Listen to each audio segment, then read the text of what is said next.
안녕하세요. 구독자 여러분. 작년 한 해가 정말 쏜살같이 지나가지 않았나요? 30대가 지나고 나니까 하루하루 시간이 너무 빨리 가는 게 느껴져서 아쉬울 때가 한두 번이 아니에요.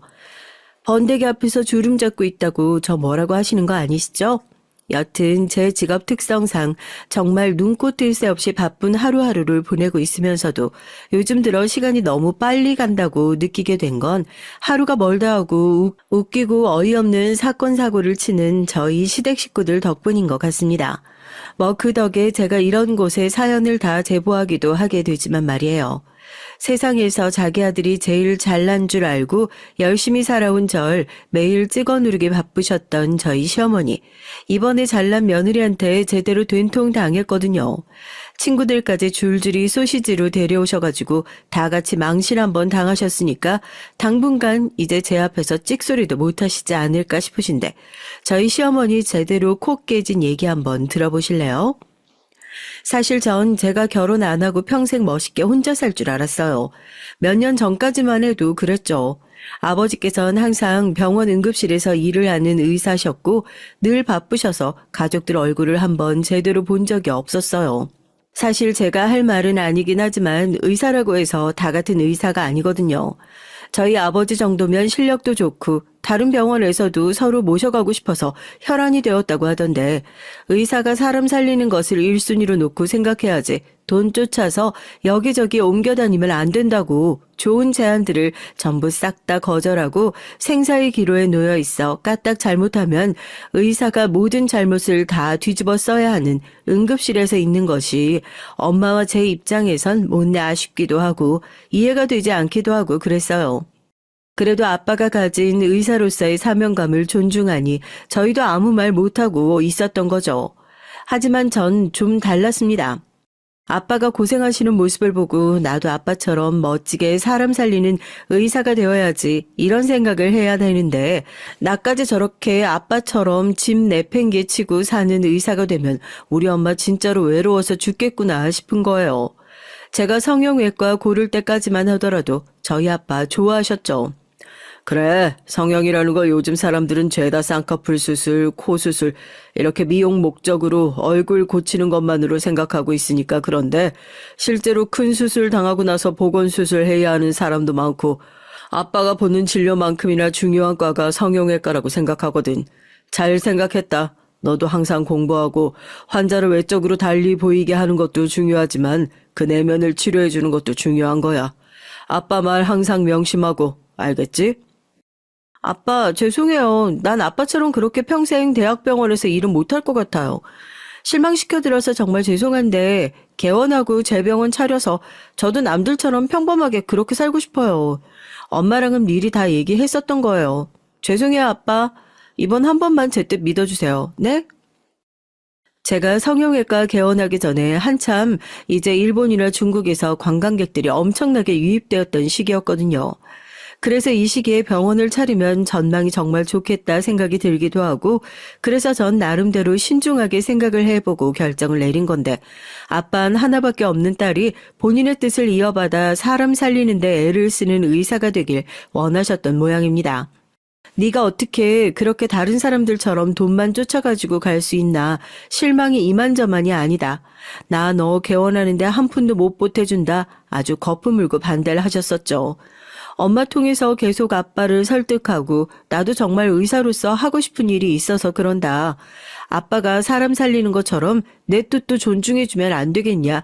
빌고 빌고 또 빌어서 겨우 영끌에서 대출받고 부족한 돈은 부모님한테 빌려서 대표 원장 자리에 앉아 조그만 피부과를 열게 됐죠. 그때 제가 시기를 엄청 잘 탔던 것 같아요. 성형을 하러 오는 관광객들은 일찌감치 붙잡아야겠다 싶어서 다른 큰 병원 말고 우리 병원에 오면 1대1로 붙어가지고 관리를 그렇게 잘해준다는 입소문도 내고 여행사를 통해서 진료를 연계할 수 있는 방법을 막 알아봤었죠. 그러다가 여행사에서 일하고 있는 남편을 만나게 됐고 어리지만 싹싹하게 일 잘하는 남편 덕에 저희 병원 매출이 엄청나게 뛰게 됐어요. 저 병원 개원하면서 대출받았던 것들, 아버지한테 눈치 봐가면서 돈 빌렸던 것들, 그거 딱 2년 만에 다 갚고 강남으로 이사 가게 됐잖아요. 남편이 제 입장에선 완전히 복덩이였던 거죠. 처음엔 여행사에서 일하는 직원이라고 하니 살짝 편견도 있었어요. 뭔가 영업직들한테 가지고 있는 편견이 있잖아요. 술도 많이 마실 것 같고 뭐 그런 것들이요. 그런데 보기와 다르게 엄청나게 성실하고 학력도 좋고 외국어 실력도 좋고 여러모로 똑소리 나는 사람이라 자꾸 눈길이 가더라고요. 결혼할 팔잔 정해져 있다고 하니 남편이랑 제 사이도 그랬나 봐요. 남편도 절 좋게 생각하고 있었던 건지 강남병원으로 이사를 가면서부터 저희는 연애를 시작하게 됐습니다. 물론 처음부터 마냥 즐겁게 결혼에 골인할 수 있었던 건 아니었어요. 뭐? 여행사 직원이라고? 너 지금 병원 한참 잘 나갈 텐데 왜 그렇게 모자란 사람을 만나? 아직 엄마가 만나본 건 아니지만 직업이든 뭐든 그것보다 몇 배는 더 훌륭한 사람들이 지금 너 소개시켜달라고 아주 줄을 섰어. 얼마 전에 엄마 교회 권사님 통해서 은행장 아들이니 뭐니 하는 사람도 선 좀 보자고 소개가 들어왔는데 아유 연애만 해 연애만. 엄마, 내가 평생 같이 살 사람인데 누구 아들이니 뭐니 그런 꼬리표 달고 있다고 갑자기 뭐 옥동자 같은 얼굴이 원빈처럼 보이고 그래? 나도 능력 되겠다. 내가 뭐가 아쉬워서 강남 성형외과 원장시계라 돼서 그런 집으로 시집 가가지고 시집살이 하면서 시댁 눈치 보면서 그렇게 살아야 돼? 난 그냥 나 좋다는 사람이랑 시집 가서 눈치 안 보고 편하게 살고 싶어. 제 주변에 있는 의사 친구들 보면 상향혼, 그러니까 자기보다 훨씬 더 잘난 사람들 만나서 결혼한 친구들이 대부분이었죠. 그러니까 마누라가 의사인데 아직도 명절에 전 부치러 다닌다고 불려가고 김장한다고 끌려가고 이런 거 보면 솔직히 좀 기가 막힌 거예요. 쟤네 시댁은 제가 한 시간에 얼마씩 받는 몸인 줄 알긴 알까 하면서요. 제 친구들 제가 봐도 아쉬울 게 하나 없는 애들인데 대체 뭐가 아쉬워서 뭐 판사니 검사니 변호사니 잘난 남자들을 못 만나서 안달이 났을까. 난 절대 그러지 말아야지 하고 결심을 했었다니까요. 엄마, 내 친구 미진이 알지? 걔 이번에 명절에 시댁 가서 제사 음식 하느라고 팔이 떨려가지고 다음날 진료를 못 받다고 그러더라고. 엄마 기껏 딸 공부시켜서 의사 만들어놨더니 그 귀한 팔이 남의 집 조상님들 제사상 차려주느라 혹사나간다고 생각해봐. 안 억울해? 누구보다 시집살이 문화를 이해하지 못했던 저였고 차라리 그렇게 시댁한테 당할 바엔 시집 안 가버리고 말겠다는 생각도 있었던 터라 확고하게 제 의사 표현을 했어요. 그렇게 잘난 집에 시집가서 학대당하는 며느리로 살 바엔 조금 눈 낮춰서 모자란 것 같은 집에 시집가도 내 마음대로 다 휘두를 수 있는 집으로 시집가겠다고요. 제 말에 저희 친정엄마 고개를 절레절레 저으시면서 그런 집으로 시집가면 네가 뭐 시집살이 안 당할 수 있을 것 같냐 그러셨거든요. 뭐 그런 집에서 너 오냐오냐 떠받들어주기만 할 것 같아? 이제 봐라. 오히려 그런 집이 의사 며느리 기죽인다고 더 달려들지. 아유, 난 모르겠다. 네 결혼이니까 네가 마음대로 해. 하여튼 저도 결혼 전으로 돌아간다고 하면 그때 콧대 높고 기고만장하게 굴었던 절 아주 호되게 혼내주고 싶은 마음뿐입니다. 그때 뭐가 그렇게 잘났다고 혼자서 설치고 다녔는지 모르겠어요. 이제 막 잘나가기 시작했던 강남 성형외과 대표 원장, 세상이 아주 내 발밑 아래 있다고 생각했던 때였죠. 어쩌면 제가 이런 시댁을 만나게 됐던 건 다 제가 제 무덤 직접 판 걸지도 모르겠어요. 전 처음에 인사를 가기도 전부터 남편과 시댁이 너무 마음에 들었거든요. 정확하게 말하면 그쪽 집안에서 절 대하는 태도요. 물론 모자랄 것 없는 며느리인 건 사실이지만 정말 극진한 손님 대접하듯이 항상 어려워하고 예뻐라 하시는 게 참 좋았습니다. 그게 결혼에 골인하게 된 결정적인 계기이기도 했고요. 엄마가 당신이랑 인사 언제 같이 올 거냐고 성화야. 뭐 꿈을 엄청 좋은 걸 꿨더니만 이게 다 의사 며느리 보려고 그랬다면서 벌써부터 동네에 하도 자랑을 하고 다녀서 내가 오히려 좀 자중하시라고 뜯어 말리고 있을 정도라니까. 우리 엄마 되게 부담스럽지? 그래도 부담 갖지 말고 선물이니 뭐니 따로 준비 안 해도 괜찮으니까 그냥 편하게 가서 인사 한번 드리자. 시부모님께서는 아직 결혼도 하기 전부터 동네 사람들한테 제 자랑을 그렇게 하고 다니신다고 하시더라고요. 처음엔 뭐 감사하기도 하고 성형외과다 보니 그런 식으로 입소문 나서 손님들이 많이 오시는 것도 나쁘지 않으니까 마냥 감사하기만 했었습니다. 저희 엄마도 저 의사 만들어 놓고 그렇게 뿌듯해 하셨는데 시어머니께서도 의사 며느리 본 게 얼마나 기쁘시면 저러실까 했었죠. 일 때문에 바빠서 도저히 시간이 안 나길래 시간을 차일피일 미루고 있었는데 병원에 한 중년의 여성분이 직접 찾아오셨어요. 간호사들이 예약을 하고 오셨냐 어쩌냐 하고 묻는데도 대꾸를 안 하고 병원 구석구석을 기웃거리며 살피느라 바빠서 처음엔 다들 이상한 사람인 줄 알았다고 하더라고요. 그런데 알고 보니까 그게 결혼 전 저희 시어머니셨던 거고요. 손님, 혹시 어떻게 오셨을까요? 저희가 앞에 접수 창구에서 접수 먼저 도와드리고 있거든요. 혹시 인터넷이나 전화를 통해서 미리 예약을 해주신 분이셔도 앞에 창구에서 이름을 말씀해 주셔야 저희가 상담 대기 명단에 올려드릴 수가 있어요. 이쪽으로 잠깐 오시겠어요? 아유, 내가 누군 줄 알고 그래. 내가 장차 여기 시엠이 될 사람이에요. 시엠이 될 사람. 시어머니가 며느리 만나러 오는데 뭐 따로 예약 잡고 오는 거 봤어요? 원장님 좀 나와보라고 그래봐. 시간 오래 안 뺏는다고. 잠깐 할 말이 있어서 얼굴만 보려고 들린 거니까. 간호사가 엄청 난감한 표정으로 진료실에 방문을 두드렸고 제가 무슨 일이냐고 물으니까 제 시어머니라는 분이 예약도 없이 찾아와서 저러고 계신다며 바깥 상황을 알려주셨습니다. 아직 결혼도 안 했는데 시어머니는 무슨 시어머니냐. 잠깐 기다려라. 이것만 하고 바로 나가보겠다 얘기를 하고 밖에 나가니까 시어머니께서 활짝 웃으시면서 제 손을 꼭 붙잡으시더라고요. 아이고 아가 얼굴 보기가 너무 힘들어가지고 네가 일이 너무 바쁜 것 같아서 그냥 내가 너 얼굴 보려고 잠깐 들렀다. 덜 바쁜 사람이 바쁜 사람 먼저 찾아가는 거지. 아 누가 누구한테 인사 오고 말고 그게 뭐 얼마나 그렇게 중요한 거라고. 그치? 아니 내가 시간 많이 뺏으려고 그런 게 아니고 그냥 너 일하느라 무리하는 것 같으니까 건강 챙겨가면서 하라고. 좋은 약을 좀 지어왔어. 이것 좀 먹어가면서 하라고 싸웠다. 응? 아이고 처음 보는데 깜짝 놀랐겠어. 이럴 게 아니라 아예 들어가서 얘기를 좀 할까? 아유 난 어떻게 따로 예약 같은 거 안 하고 들어가도 괜찮지? 저 엄청 깜짝 놀랐잖아요. 남편한테 들은 얘기가 한마디도 없는데 이렇게 불쑥 병원은 또 어떻게 알고 찾아오신 건지도 모르겠고 병원 직원이며 손님들이며 다 보고 있는데 병원 구석구석을 살피고 다니시는 것도 그렇고요. 이건 뭐 시어머니고 다른 사람이고의 문제가 아니라 전 아마 저희 친정엄마가 오셨어도 똑같이 대했을 것 같긴 한데요. 아닌 건 미리 아니다 확실하게 얘기를 해둬야 할 것 같아서 진료실에 막무가내로 밀고 들어오시려는 시어머니를 막아섰습니다. 무슨 말씀 들으셨는지 모르겠는데요. 저희 병원 진료실 말 그대로 진료를 보러 오신 환자분들이 들어가시는 공간이에요. 선물은 감사하지만 아직 제대로 인사를 드리지도 않은 사이에 이런 걸 먼저 받는 게 좀 부담스럽기도 하고요. 앞으로는 병원에 예약 없이 용무 없이 이렇게 불쑥 찾아오시는 일은 없으셨으면 좋겠어요. 기분 나쁘시게 들릴 수도 있겠지만 엄연히 이곳은 제가 일을 하는 공간이니까요. 서로 존중해 주시면 감사하겠습니다.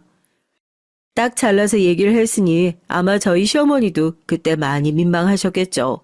한마디로 예약 없이 절대 찾아오지 마세요 였으니까요. 하지만 그때 저도 기분이 상할 대로 상한 상태여서 더 이상 얘기를 나누고 싶지도 않고 딱 잘라서 거절하고 나중에 결혼 얘기를 해야 할 때가 되면 정식으로 찾아가서 인사드리겠다고 하고 돌려보냈습니다. 저희 시어머니 나가자마자 간호사들이 다 한마디씩 했다니까요. 선생님 저 집으로 시집 가시는 거냐고 안 가면 안 되겠냐고요. 딱 봐도 고생하실 것 같은데 시댁 좀 덜 빡센 집으로 가시면 안 되겠냐고요. 그땐 사람들이 저희 시댁에 한마디씩 얻는 게 꼭 제 얼굴에 침 뱉는 것 같아서 되려 버럭 화를 냈었던 것 같아요. 다들 일 안 하고 내 얘기 그렇게 신나게 해댈 시간 있나 봐요? 남 일 아닌데 쓸데없이 말 얹고 그러지 말자. 병원이라 듣는 게 많은 거 몰라? 이렇게 사적인 일로 이러쿵저러쿵 하는 게 다 손님 앞에서 병원 얼굴에 먹칠하는 일인 거 모르겠냐고요. 됐으면 이만들 가봐요. 물론 저도 그 일을 있고 나서 속으로 자존심이 엄청 상했죠. 대체 시댁에서 뭐라고 얘기를 했길래 이렇게 병원까지 쫓아와서 나한테 이런 망신을 주냐 하고요. 그날 남편한테 전화해서 버럭버럭 화냈습니다. 뭐라고 했길래 어머니가 병원까지 쫓아와서 환자분들 다 보는 앞에서 진료실로 막무가내로 밀고 들어가려고 하질 않냐. 어머니 혹시 나 마음에 안 드셔서 그러시는 거냐. 지금 이 결혼 파토 내고 싶으셔서 아주 작정을 하신 거냐 하고 엄청나게 따져 물었습니다. 안 그래도 엄마한테 얘기 들었어. 엄마도 지금 속상하다고 알아 누워있어. 당신이 조금만 양보해주면 안 될까? 우리 엄마 정말 나쁜 의도로 거기 찾아가서 막 설레발 치신 거 아니야. 당신이 하도 바쁘다고 그래서 얼굴 보러 올 시간 없다고 하니까 궁금하셨나 봐. 빈손으로 가면 괜히 민망할 것 같으니까 당신 준다고 비싼 보약까지 해서 들고 간 거고. 성의를 봐서라도 응? 우리 엄마가 정말 당신 망신 주려고 그랬겠어? 뭐 하나라도 더 챙겨주고 싶어서 그런 거지. 그래서 지금 잘했다는 거야? 그렇게 정성스럽게 싸들고 온 예비 시어머니 문전박대한 내가 잘못됐다고 얘기하고 싶은 거야? 진짜 웃긴다. 이렇게 쏙 나만 나쁜 사람 만들고? 내 말은 그게 아니라, 그렇게 무작정 화낼 게 아니라 서로 실수한 게 있으니까 좋게 좋게 풀어보자 이거지. 아니야, 괜찮아. 나중에 다시 얘기하자. 알겠지? 분명 더 화난 건 제 쪽인데 시간이 지나고 나니까 저만 이상한 사람이 되어 있는 거 있죠? 언젠 그럼 의사가 바쁘지 한가하냐. 바빠도 괜찮으니까 여유로울 때 시간만 내달라. 저한테 모든 것을 다 맞춰줄 것처럼 얘기했던 사람들이 막상 시간이 지나고 나니까 저한테 바라는 것들이 슬슬 많아지는 느낌이라고 할까요? 제가 당장이라도 결혼을 엎을 기세로 화를 내기 시작하니까 자기가 먼저 잘못했다고 오해하지 말아달라고 하면서 먼저 또 꼬리를 슬그머니 내리긴 했지만요. 하여튼 그날 일 때문에 화가 다 가라앉지 않는 상태였는데 저희 남편이요. 또 저희 집에 어마어마하게 잘하긴 하거든요. 자기도 저한테 그렇게 짜증을 냈던 것이 미안했는지 다음날 돼서 저희 아빠가 좋아하는 자연산 광어에 술에 엄마 꽃다발까지 바리바리 싸들고 와가지고 뭐 바빠서 그동안 자주 못 찾아뵌 것 같네 어쩌냐 하면서 가족들이랑 살갑게 얘기를 하는데 또 거기서 마음이 풀리더라고요. 저희 가족들도 맨 처음에 집안이 너무 차이가 많이 나고 기우는 거 아니냐며 남편을 탐탁지 않게 바라보긴 했었는데 워낙 그렇게 잘하는 사람이고 저 아니면 안 된다고 하는 사람이니까 다른 건 다 돈으로 살 수 있어도 마음은 돈으로 못 산다고 하면서 결국에 속 시원하게 허락을 해주시게 됐어요. 그 다음에 시댁에 인사를 갔을 때도 시어머니가 저한테 먼저 사과를 하시더라고요. 너 바쁜 거 아는데 내가 괜히 불편하게 해서 미안하다 하시면서요. 그래서 뭐 그 정도는 해프닝이라고 생각하고 정말 잘 넘어갈 수 있었습니다. 하지만 제가 저희 시댁, 정확히 말해선 저희 시어머니의 치명적 단점을 그때부터 모르고 있었던 것 같습니다. 저희 시어머니의 단점이 뭐냐고요? 바로 공짜를 좋아해도 너무너무 좋아하신다는 거죠. 우리가 왜 옛날 속담에 그런 말 있잖아요. 공짜라면 양잿물도 마신다고요. 정말 저희 어머님이요. 공짜를 좋아해도 너무너무 좋아하시는 분이었거든요. 상견례장에 갔을 때도 식당에서 이거 서비스입니다 하고 내줬던 건 전복찜 그릇을 혼자 앞에 두고 드시더니 종업원을 불러서 서비스를 왜 이것밖에 안 주냐. 이 상차림이 다 얼마인 줄 아냐. 사람이 몇 명인데 한 사람당 전복 한 개씩은 서비스로 나와야 되는 거 아니냐 따져서 기어이 서비스를 더 받아내셨던 그런 분이었거든요. 뭐 그 정도야 그냥 서비스의 양이 너무 작아서 남편 말대로 시어머니의 생활력이 너무 좋아서 그런 성격을 가진 분이라서 하고 웃으면서 이해하고 넘어갈 수 있는 정도였지만 결혼을 하고 나니까 이 시어머니의 공짜 노래가 너무 잘 들리고 거슬리기 시작하는 거죠. 저희 시어머니가요. 지금 나이가 70 중반이 되셨거든요. 결혼하고 나서 주말만 되면 자꾸 남편 통해 전화를 하시는 거예요. 지선이 오늘도 병원 일 많이 바빴다니 오늘 병원 진료 없는 날이니까 끝나고 우리 다 같이 맛있는 거라도 먹으러 가면 안 되겠니? 저요 친정 부모님이랑도 그렇게 자주 안 만나는 사이예요. 그리고 병원 일 안 한다고 집에서 노는 거 아니거든요. 세미나 준비니 뭐니 하면서 되게 바빠요. 그런데 꼭 집에 있으면 귀신같이 알고 전화를 하셔요. 그것도 저한테 전화했다가 좋은 소리 못 들으실 것 같은지 꼭 남편 통해서 넌지시 물어보시나 봐요. 물론 거기서 제대로 잘라내지 못하고 우물쭈물 저한테 와서 엄마가 저녁 같이 먹으러 가자는데 많이 바쁘면 나 혼자 갔다 올게 하는 남편이 제일로 답답한 인간이긴 하지만요.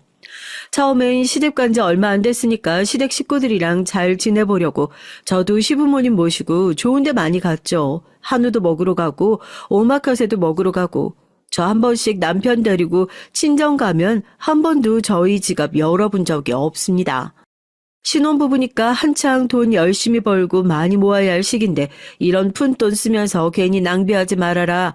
이런 비싼 음식들은 우리가 사줄 때나 먹고 집에는 어지간해선 밥해 먹어라. 그거 한 끼 사주시면서도 잔소리를 어찌나 많이 하시는지 오히려 제가 그만 좀 가면 안 되냐고 남편한테 사정을 할 정도였거든요. 반면에 시댁 식구들은요, 뒷담을 하는 것 같아서 좀 그렇긴 한데 시집 오고 나서 밥 한 번을 얻어먹은 적이 없어요. 매번 먼저 오늘 안 바쁘면 저녁이나 같이 먹자 말은 먼저 꺼내시는데 항상 식당을 예약하는 것도 저희가 먼저 하고 밖에 나가서 비싼 거 좋은 거 먹는 거죠. 대접하는 것도 좋고요. 그런데 그것도 한두 번이어야 말이죠. 적어도 제가 한 3번 샀으면 한 번은 사주실 법도 한데 어째서 저한테 한 번 뭘 사주신 적이 없어서 속으로는 나한테 뭐 사주시는 게 그렇게 아까우신가 하고 저도 사람이니까 서운한 마음이 들더라고요. 어느 날은 제가 계산을 하기 싫어서 슬그머니 나와 있으니까 시부모님 2분 계산대 앞에 서서 자연스럽게 저만 빤히 쳐다보고 계신 거예요. 우리 며느리가요, 강남에서 성형외과를 하거든요. 다른 병원도 아니고 성형외과요. 성형외과, 강남에서 성형외과 하면 얼마나 잘 버는지 아시죠? 얘 원래 대한민국 경제라는 게 너 같은 애들이 돈을 써줘야 순환이 되고 그러는 거거든. 나 오늘도 정말 잘 먹었다. 고마워. 계산대 앞에서 슬그머니 제 등을 떠밀면서 생전 처음 보는 가게 직원한테 칭찬까지 해가면서 제 카드 꺼낼 때까지 은근슬쩍 압박을 주시는데 제가 속으로 약이 오를 지경이었죠. 그러니까 저도 언제부턴간 저렇게 먼저 시댁에서 같이 저녁 먹으러 가자는 연락이 오면 남편한테 핑계를 대고 안 나가겠다고 먼저 그렇게 말을 꺼내게 되더라고요. 겨우 그렇게 치졸한 마음 때문에 시댁 식구들이랑 밥을 먹는 걸 꺼려 하냐고요? 그것 때문이었으면 저도 진짜 못된 사람이죠. 세아가, 넌 왜 그렇게 입이 짧니? 이거면 우리 식구들 한 이틀은 먹고도 남겠다. 내가 이럴 줄 알고 집에서 다 챙겨왔거든. 저기 그 야채 남은 것 좀 이리 줘봐라. 어머니 지금 뭐 하시는 거예요? 아니에요. 제가 직원 불러서 남은 음식 포장해달라고 얘기할게요. 포장비 그거 얼마나 나온다고요? 괜찮아요. 예, 포장비는 돈 아니니? 아, 너한테 밥 얻어먹는 것도 미안한데 이런 건 우리가 알아서 해야지. 아이고, 요즘 애들이 그냥 아까운 줄을 몰라요, 이렇게. 예, 그러지 말고 저기 셀프 코너 가서 야채 좀 더 가지고 와봐라. 아이, 어차피 여기 가게에 있는 것들도 오늘 하루 팔고 남으면 다 버려야 될 것들 아니야. 그거 조금 가져간다고 이 가게가 망하기래 뭐래. 얼른 가져오래도.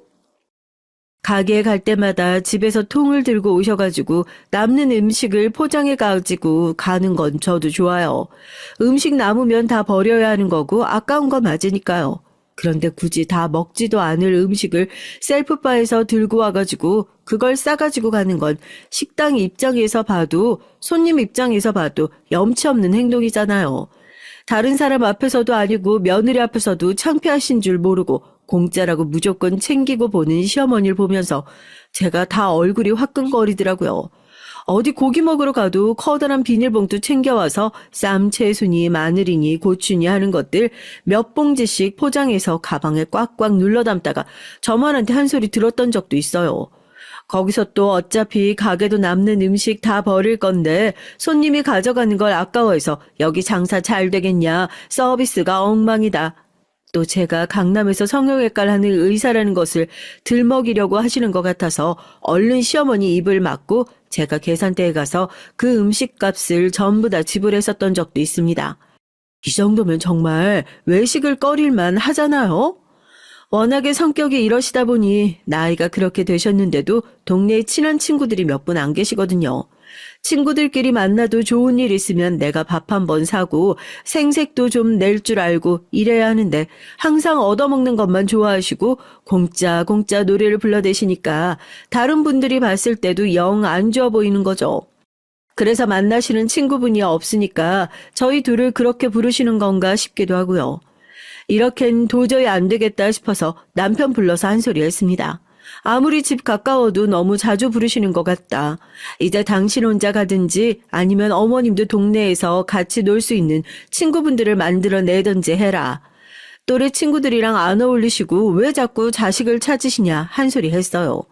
남편이 무슨 얘기를 어떻게 해서 시어머니를 구워 삶았는지 모르겠지만 최근에는 무슨 계모임 같은 걸 들어가서 등산이니 꽃놀이니 열심히 따라다니시는 것 같긴 하더라고요. 그렇다고 우리가 용돈을 부족하게 드리는 것도 아니잖아. 원래 그런 데 가면 먼저 밥도 사고 뭐 하고 하면서 친목도 다지고 하는 거야. 이번에 또 여행 가신다고 했지? 당신이 용돈 좀 넉넉하게 드려. 그래도 난 어머님 그렇게 놀러 다니시면서 우리 부르시는 게 좀 덜하신 것 같아서 숨통이 조금은 트인다. 이참에 확실히 노는데 재미 붙이시게 해야지. 솔직히 이런 며느리가 어딨어요. 놀러 다니신다고 용돈까지 두둑하게 챙겨드려. 다 같이 나눠 드시라고 떡도 해서 보내드려. 그 계모임 사이에서 의사 며느리 둬서 용돈도 많이 받고 며느리가 선물도 자주 주는 시어머니라고 나름대로 어깨 쫙 펴고 자랑 좀 하시나 봐요. 제가 시댁에 한 번씩 찾아뵐 때마다 엄청 싱글벙글 하시면서 제 칭찬을 그렇게 하시더라고요. 그런데 뭐든 과하면 독이 되는 법이라죠. 전 그렇게 어머님을 잘 챙겨드리고 다른 친구분들을 만들어드리면 저희로 쏟아지는 관심이 조금은 덜하지 않을까 기대를 했어서 그랬던 거였는데 어머님이 그 친구분들 앞에서 기 좀 세워보신다고 저를 이용할 줄은 꿈에도 몰랐습니다. 예, 바쁘니? 너 요즘 병원에 손님들 많아? 장사는 좀 잘 되니? 요즘엔 관광객들도 많고 성수기죠. 바빠서 점심 먹을 시간도 없어서 도시락 배달시켜서 병원에서 먹고 있어요. 그런데 저 바쁜 건 갑자기 왜 물어보세요, 어머님? 갑자기 뜬금없이 점심시간에 시어머니에게서 연락이 왔더라고요. 시어머니의 연락을 달가워하는 며느리가 세상 천지 어디 있겠냐고 그러지만 전 특히나 더 핸드폰에 시어머니라는 네 글자만 떠도 스트레스 수치가 확 올라가는 것 같은 기분이에요. 오늘은 또 무슨 말도 안 되는 부탁을 하시려고 그러나 하고요. 바빠도 시간 좀 잠깐 내는 게 뭐 어렵니 하고 전화를 끊으신 시어머니는 얼마 후에 친구분 한 분을 데리고 저희 병원으로 찾아오셨습니다. 이 친구한테 들어보니까 요즘에 뭐 얼굴 땡기는 주사인가 뭔가 그런 게 있다던데 우리 온 김에 그것 좀 해줄 수 있지? 내가 며느리 성형외과 의사라고 자랑을 얼마나 해놨는데. 그래, 그 잘난 의사 며느리 백날 첫날 자랑만 하면 뭐해? 우리도 그 덕 좀 봐야 의사 며느리구나 하는 거지, 응? 그거 사실 주사기 다 까놓고 보면 원가도 얼마 안 된다면서. 아니, 우린 공짜로 맞는 거니까 그 남들 쓰다가 맞고 남은 거 줘도 되니까 하여튼 놔주기만 해줘. 병원에 있는 직원분들, 간호사분들 다 제 결혼식장 오셔서 저희 시어머니 얼굴 다 아는데 결혼 전에야 예약도 없이 함부로 덥석덥석 찾아오시면 안 된다 따끔하게 잘라서 얘기를 했지만 막상 결혼하고 친구분까지 이렇게 끌고 들어오시니까 여기서 얼굴에 철판 깔고 시어머니한테 나가라 훈수 두기도 되게 애매해지는 거 있죠. 이래서 내가 그 똑똑한 친구들이 죄다 그렇게 기도 못 펴고 시집살이를 당했구나. 그제서야 저도 알겠더라니까요. 그뿐만이에요. 저희 시어머니 그 앞에 대기실에 떡하니 앉아서 기가 막혀하는 제가 혹시 나가라고 하기라도 할까봐 얼른 말을 덧붙이는데 그동안 친구분들한테 진짜 제 칭찬을 하고 다닌 게 맞긴 맞나 싶더라고요. 그래도 자긴 정말 좋겠어? 요즘 같은 세상에 의사 며느리라니. 그것도 성형외과 의사라니. 이게 다 무슨 말이야? 어?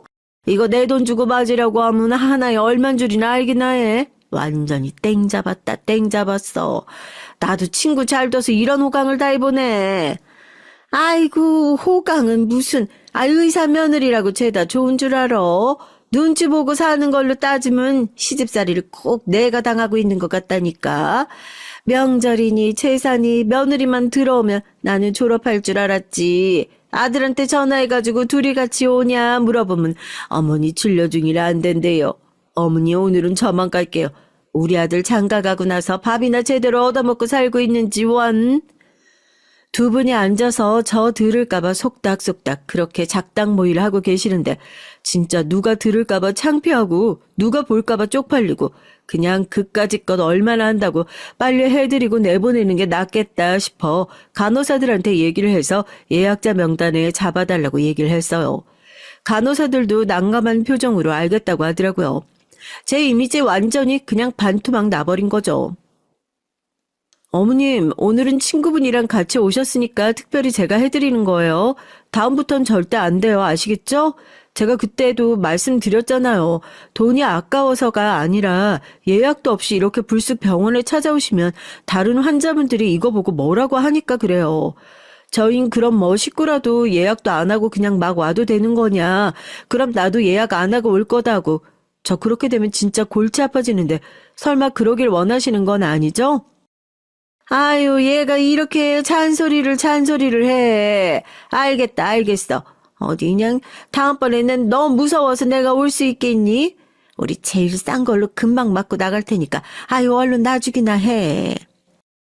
말을 제대로 알아들은 건지 어쩐진 몰라도 이번이 마지막이라고 어쨌든 해드리겠다 하니까 두 분이 신나가지고 저 혼자만 그 꼴 보면서 뒷목 잡고 있는 거죠. 두 분이서 아주 얼굴이 빵빵하게 부어가지고 룰루랄라 하면서 나가셨어요. 잡들이를 할 수 있는 대상은 남편밖에 없는 거죠. 남편한테 전화해서 또 한바탕 승질을 냈습니다. 너희 어머니는 도대체 왜 그러시냐? 왜 지난번에도 말도 없이 오셔가지고 나랑 그렇게 좋은 꼴 못 보고 나서도 또 이렇게 친구분까지 끌고 오셔서 내가 환자들이랑 간호사들 보는데 쪽팔려서 죽는 줄 알았다. 아주 길길이 날뛰었습니다. 너 정말 엄마 생각은 한 번도 안 해봤어? 밖에서 의사 며느리라고 그렇게 자랑을 하고 다니는데 정작 명절이니 제사니 며느리가 얼굴 한 번이나 제대로 비춘 적 있냐고. 어쩌다 친구분들 데리고 가서 며느리 의사라고 자랑 좀 하고 싶으셨나 보다. 그렇게 좋게 생각하고 넘어갈 수 있는 걸 지금 꼭 일하고 있는 남편한테 전화해서 이렇게 성질을 내야 속이 시원하겠니? 뭐? 진짜 웃긴다. 명절, 제사. 나랑 결혼할 때까지만 하더라도 난 남들처럼 그런 거 할 수 있는 사람이 아니라고 그렇게 이빨린 소리를 하더니만 너도 결혼하고 나니까 똑같네, 똑같아. 그럼 내가 뭐 거기서 시어머니랑 공짜 손님 두 팔 벌려 환영이라도 해야 맞다는 거야?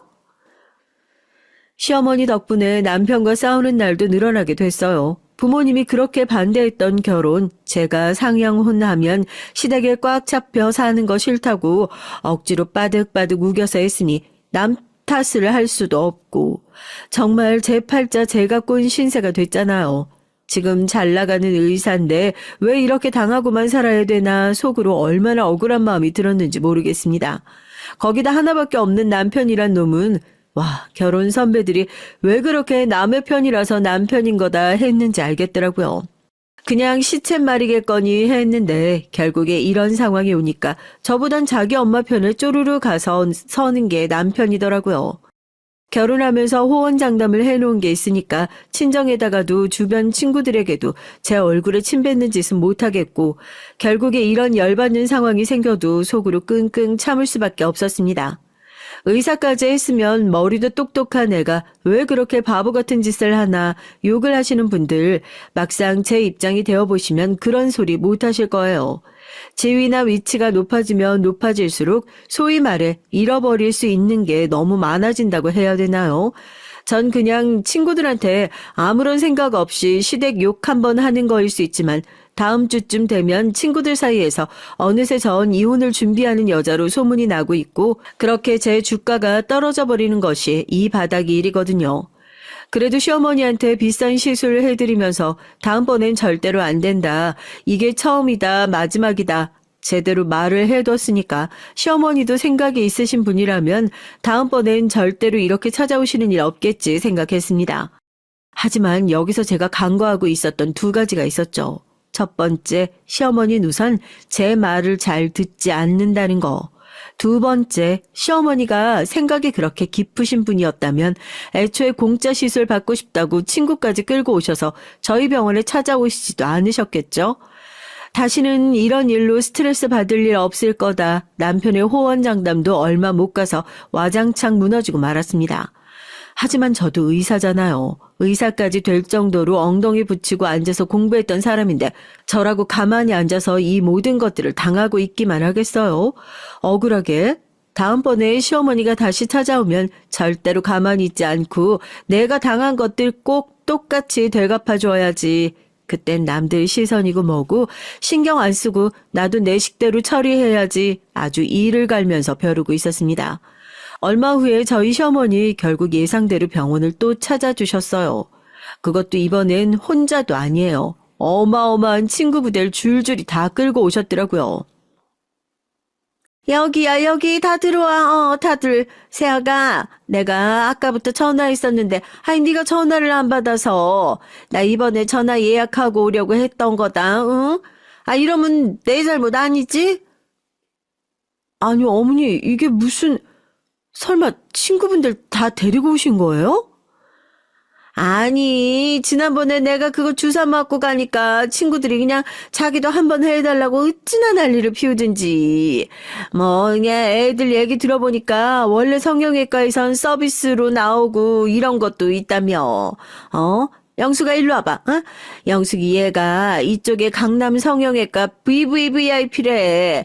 얘도 어디 다른 병원에서 서비스 맞아봤다고 하더라고. 우리 그런 서비스들로 해가지고 한 대씩만 좀 놔주라. 응?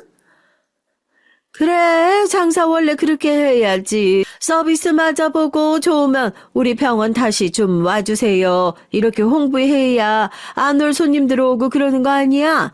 시어머니 친구고 귀찮은 사람들이다 생각하면 놔주기 싫겠지만 우리도 다 나중에 다시 와서 더 큰 돈 쓸 손님들이다 생각하면 너 이거 하나도 아까운 거 아니다. 아이고 김 여사, 우리 여기 앉아서 기다리자고. 와, 세상에 사람들이 어떻게 저렇게 뻔뻔할 수가 있는지요. 그리고 성형외과에 자주 가봤다던 그 시모 친구분은 무슨 자주 가보긴요. 대체 서비스를 해주는 성형외과가 어디에 있답니까? 여기가 뭐 동네 구멍가게도 아니고요. 뻔뻔하게 앉아서 자기들끼리 신나게 수달 떨어대며 공짜 시술을 받을 생각에 잔뜩 들떠있는 사람들을 보니 저도 모르게 열이 확 치밀어 오르더라고요. 간호사가 쩔쩔매면서 저한테 다가와서 어떻게 할지 그냥 자기가 얘기하고 내보낼지 물어보는데 순간 머릿속으로 좋은 생각이 떠올라 간호사한테 그러지 말고 손님들 다 받자고 얘기를 했어요. 저희도 손님들이 워낙에 많이 밀려 있어서 무료 시술밖에 못 해드릴 것 같은데 정말 괜찮으신 거 맞죠? 이것도 원래 안 되는 건데 어머님 손님이라고 하셔서 제가 특별히 해드리는 거예요. 어디 다른 데 가서 소문 내시면 안 돼요, 다들? 소문이나 내실지 모르겠지만. 아유, 다들 들었지? 어디 가서 뭐 받았다고 절대로 말하면 안 돼. 오늘 다들 입 다물고 있기야. 아이고, 아주 그냥 네가 이제 정신을 제대로 차린 모양이다.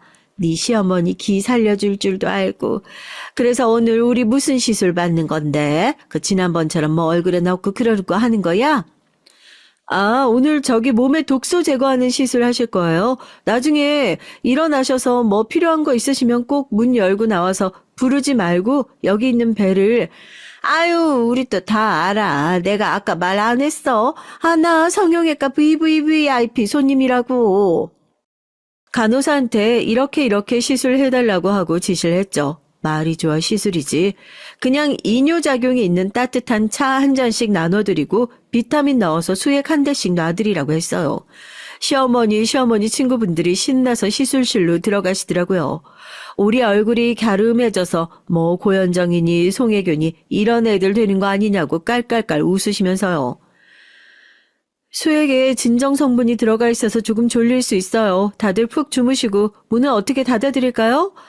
아유 그래 그 차 한 잔 먹고 나니까 그냥 이 노래 들으니까 왜 이렇게 졸리니 졸려. 아유 나른해 죽겠다. 그 빛 좀 안 들어오게 문 좀 꽉 닫아 놔랑. 속으로 신나서 콧노래를 부르면서 문을 꽉 닫아드렸습니다. 저희 병원 시술실 문이요. 아무리 안에서 그냥 힘을 줘서 연다고 해도 열리는 문이 아니거든요. 마취를 하고 나서 위험하게 문을 열려고 시도하시는 분들도 있으니까 꼭 안전장치를 해제해야 문이 열리는 구조인데 그래서 시술이 다 끝나면 간호사 호출벨을 누르고 간호사가 시술 처리를 다 마무리해준 후에 문을 열어주고 있었거든요. 이뇨작용이 상당한 차이다가 수해까지 연속으로 때려 맞았으니 아마 1시간 후에 디톡스 효과 때문이 아니라 오줌이 마려워서 참을 수 없게 될 걸 전 미리 알고 있었습니다. 선생님, 지금 1시간이 다 지난 것 같은데 시술실 안 들어가 봐도 될까요? 필요하시면 호출벨 눌러서 콜하시겠지. 아직 다들 주무시고 계신 모양인데 깨우지 말고 나중에 호출하시면 그때 들어가죠 뭐. 내가 이따가 확인해 볼게요. 그렇게 1시간이 훌쩍 지나고 호출벨 소리는 들리지 않았습니다. 아까 호출벨에 관해서 알려드릴 때 제 말 톡하니 잘라 드셨으니 사용법을 제대로 모르실 수 있겠다 싶더라고요. 아니나 다를까 1시간 정도가 지나니까 호출벨이 아니라 시술실 문을 두드리고 난리가 났어요. 간호사들이 깜짝 놀라서 달려들었는데 제가 하겠다고 해서 문을 여니까 아주 안에 꼴이 가관이에요. 문 앞에 시어머니와 시모 친구들이 찰싹 달라붙어가지고 바닥을 보니까 화장실을 못 참고 벌써 오줌을 지리신 분들도 계신 것 같더라고요. 그 냄새에 저도 모르게 인상을 확 찌푸리고 코를 막았습니다. 그 범인이 저희 시어머니였다는 게 문제였지만요. 아니 어머님, 호출벨 누르시라니까 지금 제 병원에서 이게 다 뭐하냐. 아, 이걸 누구 보고 다 치우라는 거예요, 네? 아니, 나는, 아우, 야, 문 열려고 했는데 문이 하도 안 열려가지고, 화장실이 너무 급해서.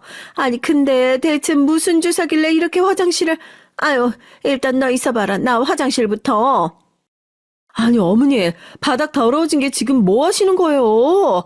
제가 호출벨 사용법 알려드렸을 때 제 말 들으셨으면 이런 일도 없잖아요. 맨날 제가 무슨 말만 하면 제대로 귀담아 듣지도 않으시니까 이런 일이 생기죠. 아니 이거 말짱한 주사 맞아? 아까부터 나 오줌보가 터질 것 같아 미치겠네. 아 뭐가 나한텐 잘 안 맞나 봐. 이거 주사 부작용인가 뭔가 그거 아니야? 나 좀 어떻게 좀 해줘 봐봐. 오줌을 지린 사람 반, 지릴 것 같은 사람 반, 다들 발을 동동 구르면서 저한테 어떻게 좀 살려달라고 빌기 시작하는데 장관이 따로 없었다니까요. 제가 가운을 빌려드리고 손님들 모르게 조용히 화장실 다녀오시고 병원 바닥에 이것도 간호사들한테 시키면 괜히 소문나니까 직접 다 닦고 가시라고 그러니까 무조건 알겠답니다. 그렇게 몰래 의사 가운 두르고 화장실에 가고 계신데 엄마를 따라서 병원에 온 조그만 아이 하나가 의사 가운에 마음에 들었는지 저희 시어머니에게 마구 달려들어서 가운을 확 잡아채버린 거죠. 엄마 이거 의사 선생님 가운이다 가운. 이 할머니 봐봐. 이 할머니 오줌 쌌나 봐. 와, 오줌 쌌대요. 오줌 쌌대요. 오줌 싸게래요. 오줌 싸게래요. 아유, 너 조용히 하네. 어디 어른들 앞에서. 아유, 쪽팔려. 뭘 쳐다들 봐요. 당신들 살면서 실수 한번 안 해보고 살았어? 아, 이리네. 시어머니는 아이를 밀치고 가운으로 재빨리 다시 하의를 가리고 얼굴이 시뻘개져서 병원 화장실로 달려가서 한동안 나오지 않았습니다. 바지는 축축한데 애 엄마는 왜 자기 애를 밀치냐고 화장실 밖에 서 있다가 저희 시어머니에게 따지고 달려들어가지고 또 한바탕 난리가 났었다니까요. 딱 보니까 밖에서 바지에 오줌이나 지리고 사리 분별 제대로 못하는 노인네 같은데 어디서 남의 귀한 자식을 밀치긴 함부로 밀쳐? 선생님 뭐 하시는 거예요? 이런 사람들은 손님으로 받지도 마셔요. 병원에 이런 사람들 들어오지 말라고 내가 비싼 돈 내고 시술 받는 건데. 사람들도 다 같이 둘러싸고 수군거리고 그 사이에 시모 친구란 사람들은 진작 병원을 다 빠져나갔고요. 저희 시어머니 얼굴이 새빨개져서 결국에 아이 엄마한테 죄송하다고 사과하고 병원을 나갔다니까요. 제가 해주고 싶었던 말들 환자분들이 결국 다 대신 해준 꼴이 됐죠. 며느리 병원에서 공짜 시술 한번 받아보려다가 오줌 싸게 돼서 며느리 앞에서 쪽 제대로 팔렸지. 친구들 사이에서도 이제 말 한마디 제대로 못하고 다니게 생겼지. 가뜩이나 좁은 동네에서 이제 사람들 얼굴 신경 쓰느라 당분간 바깥에도 못 나돌아다니게 생겼으니까요. 남편이요. 자기 어머니가 병원에서 저지른 만행을 듣자마자 저한테 무릎을 꿇고 싹싹 빌었습니다. 우리 엄마 밖에서 그러고 다니시는 거 보면 어디 치매 검사라도 받아봐야 할 판이라면서 말이죠. 전 다른 건 다 됐으니 다음부터 다시는 내 병원을 못 찾아오시게 아주 이번에 제대로 못을 박아놔라 얘기를 했습니다. 남편 말로는 시어머니도 남의 체면을 엄청나게 신경 쓰시는 분이니 아마 당분간은 병원의 병자도 못 꺼내지 않겠냐 그래요. 며칠 전에 시어머니한테 전화가 왔었어요. 그래도 며느리 병원에서 그 깽판을 치고 가셨으니까 엄청 미안하긴 미안하셨나 봐요. 저도 거기다 대고 오랜만에 큰 소리 좀 칠 수 있었네요. 어머님 덕분에 간호사들 사이에 소문 다 났다. 그거 최대한 조용히 넘어가려고 제가 다 수습하느라고 얼마나 애썼는지 모르겠다 하니 기어 들어가는 목소리로 미안하다 하시곤 앞으로 살면서 저희 병원 근처엔 얼씬도 안 하시겠다. 아주 신신당부하셨어요. 좀 들었긴 하지만 시어머니 병원에 못 찾아오시게 와서 공짜 노래 부르는 일 없게 제대로 입 막아놨으니 저도 당분간 두 발 뻗고 자겠네요. 제 통쾌한 복수 어떠셨나요? 제가 마냥 못된 며느리인 걸까요? 아니면 저희 시어머니께서 절 이렇게 만드신 걸까요? 안녕하세요. 전 평범한 결혼 생활을 하는 40대 여자입니다. 사람이 살아가다 보면 말 한마디로 빚도 갚는다고 하는데 저희 형부는 말 한마디를 잘못해서 제대로 땅을 치고 후회할 일이 생기고 말았죠. 평상시에 인간관계에 대해서 중요하다고 생각하는 전 다른 사람을 대할 때 절대 겉모습만 보고 판단하지 않는데요. 그렇다 보니 제 주변에 있는 지인들은 항상 진솔하게 대하는 모습이 좋다면서 얘기를 해주더라고요. 덕분에 심정이 착한 남편도 만나고 결혼 생활을 잘하고 있었는데 제 위로 4살 언니가 결혼하면서 형부가 생기고 난 뒤엔 사람이 말로도 망할 수 있다는 걸 느끼게 됐습니다. 초반엔 언니가 저보다 결혼을 3년 정도 일찍 하다 보니까 전 예전부터 형부를 봐왔던 사람인데요. 처음 상견례 자리에서도 전 사실 말하는 태도나 행동들이 마음에 드는 것은 아니었습니다. 하지만 언니가 사랑하는 사람이라고 하고 또 부모님들 사이에선 분위기가 괜찮았던 편이라 제가 결혼을 막는다든지 그런 건 어려운 일이었어요. 그냥 언니가 좋아하고 또 형부가 될 사람도 말과 행동만 그랬을 뿐이지 두 사람이 행복해하는 모습을 보니까 더 신경을 쓰지 않았죠. 제가 상견례 당시에 봤던 형부는 본인의 자존심을 세우는 사람이어서 그런지 저희 부모님 앞에서도 언니를 책임질 수 있다면서 강력하게 어필을 했는데요. 부모님이 보시기엔 그 모습이 책임감 있고 남자답다고 하면서 좋아하시더라고요. 이 사람이 책임감 하나는 정말 어디 가나 빠지지 않아. 한 회사에서도 근속을 오래 했고 가정적이라서 다정함이 느껴지니까 결혼 상대는 딱이지. 근데 언니 내가 볼 땐 너무 말하는 거 있어서 허세가 많으신 것 같던데 진짜 자신이 그 정도 있으시대? 집도 거기서 해오는 거고? 예, 알잖아. 언니 사람 하나는 진짜 잘 보는 거. 이전과 만나는 사람과는 달라. 그러니까 결혼도 하는 거지. 네가 어려서 뭘 잘 모르는 거야. 언니의 얘기를 듣고 나니 저도 그 당시엔 제가 연애 경험도 많지 않고 든든하고 남자다운 사람의 기준이 자신감일 수 있다고 생각했던 것 같아요. 제가 보기에도 허세가 있긴 했지만 당당하게 얘기하는 모습은 보기가 좋았거든요. 무엇보다 제가 사랑하는 언니가 좋다고 하니 두 사람을 축복해 주기로 했던 것인데요. 다행히 준비는 수월하게 잘 진행이 됐고 형부는 상견례 당시에 했던 약속을 지키면서 집도 준비해 오고 제가 보기에도 언니가 시집을 잘 간 것처럼 느껴지더라고요. 그 뒤로는 언니와 자주 만나진 못했는데요. 당시 24살이어서 마지막 학기라 바쁘게 보냈던 시기였거든요. 제가 언니를 다시 만나기 시작했던 건 졸업 후 취업하고 나서였는데 여유가 생기니까 둘 다 같이 여행도 다니고 저녁도 먹으면서 지낼 수 있었죠. 얼마 전엔 언니가 제 나이가 차고 있고 또 직장도 잡았으니 결혼할 생각이 없냐고 물어보더라고요. 그래서 좋은 상대가 있으면 하겠지만 당장은 생각이 없다면서 말을 하니까 예쁜 나이가 가기 전에 연애도 많이 하고 형부처럼 좋은 사람 만나서 결혼하라고 얘기를 해줬습니다. 생각을 안 해본 건 아니었지만 저에겐 먼 미래라는 생각이 들어서 딱히 신경 안 쓰고 있던 부분이었거든요. 지금은 결혼을 늦게 하시는 분들이 더 많지만 제가 20대이던 시절엔 30살까지 안 가면 주변에서 빨리 가라는 얘기를 많이 해서 그런지 언니뿐만 아니라 부모님께서도 조금씩 압박을 주시는 게 느껴졌어요. 저도 결혼 생각이 아예 없었던 건 아니라서 그런지 자연스럽게 주변에서도 소개받고 있었는데 다들 결혼하실 상대라면 어떤 걸 보시나요? 아무래도 오래 함께할 사람인 만큼 초반부터 진지하게 생각을 해보게 되더라고요. 결혼에 대해서 생각을 해보면 저와 상대방만 생각해서는 안 되고 가정 환경이라든지 상대 부모님의 가치관에 대해서도 알아야 되잖아요. 전 제 주변에서 시월드란 얘기를 너무 많이 듣다 보니까 한편으론 결혼을 하는 게 오히려 손해가 아닐까 하는 생각이 들기도 했죠.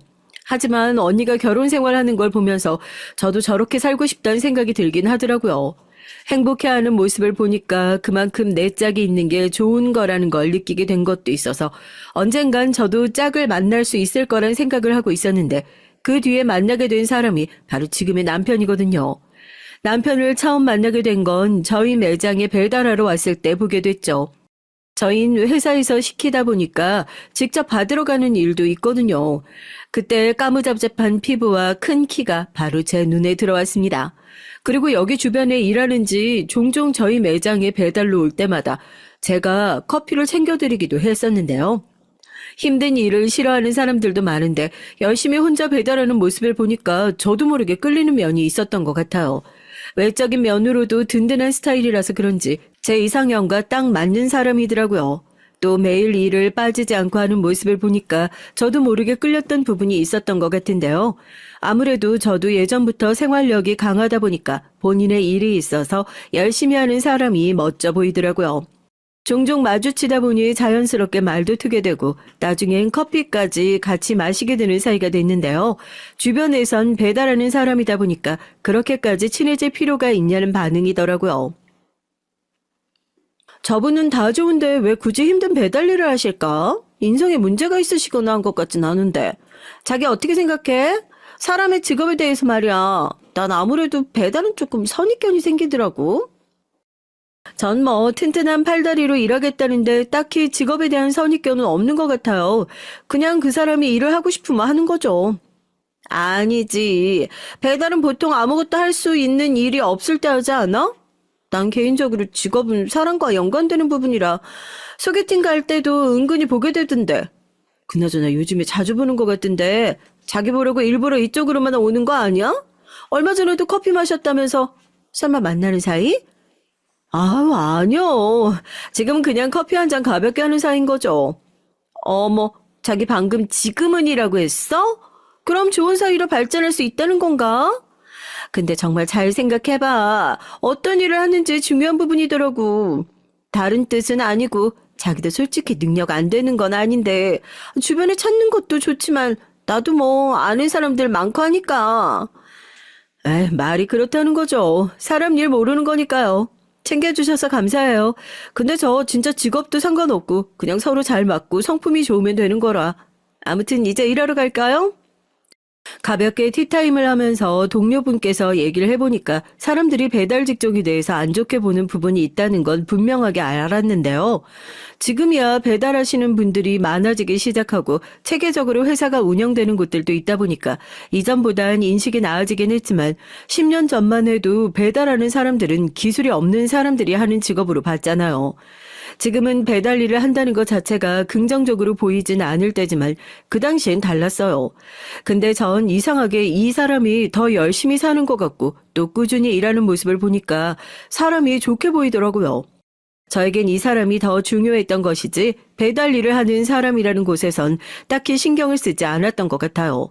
저에게 느꼈던 건 성실하게 일하는 모습과 또 꾸준히 절 만나러 오는 길에 느껴지면서 이 사람도 저와 같은 마음일 거라고 생각이 들더라고요. 그냥 퇴근하셔도 되는데 오늘도 커피 사오셨나요?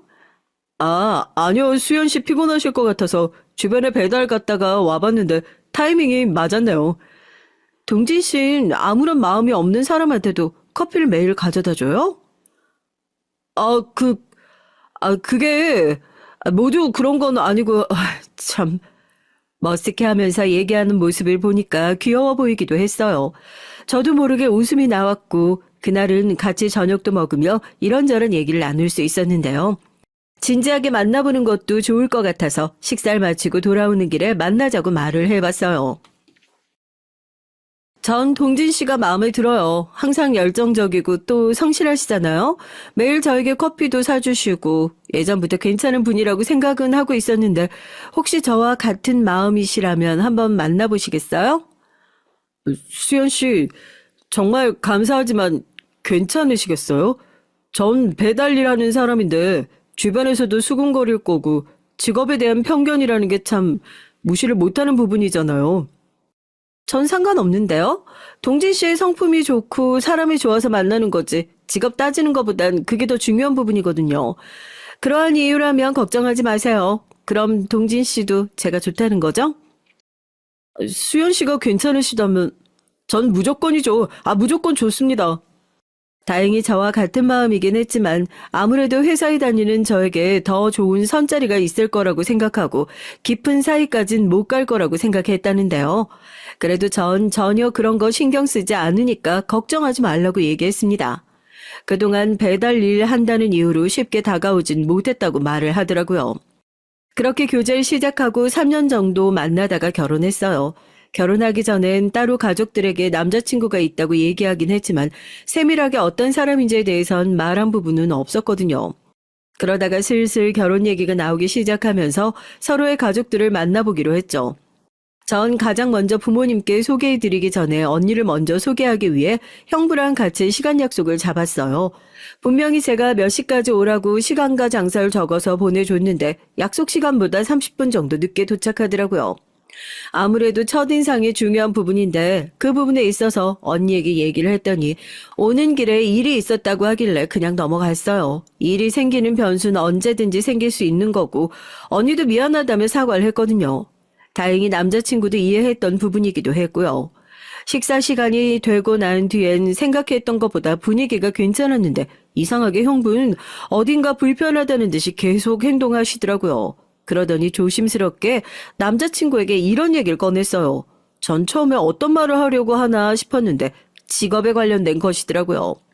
어떤 일을 하는지 물어보고 평소 저축하는 습관이라든지 여러 가지를 물어봐 주시는데 저도 궁금했던 부분도 있어서 가만히 있었지만 직업과 관련해선 약간 비하하듯이 얘기하더라고요. 마음이 불편해질 수밖에 없었고 언닌 옆에서 그만하라고 얘기를 하면서 상황을 중재시켰습니다.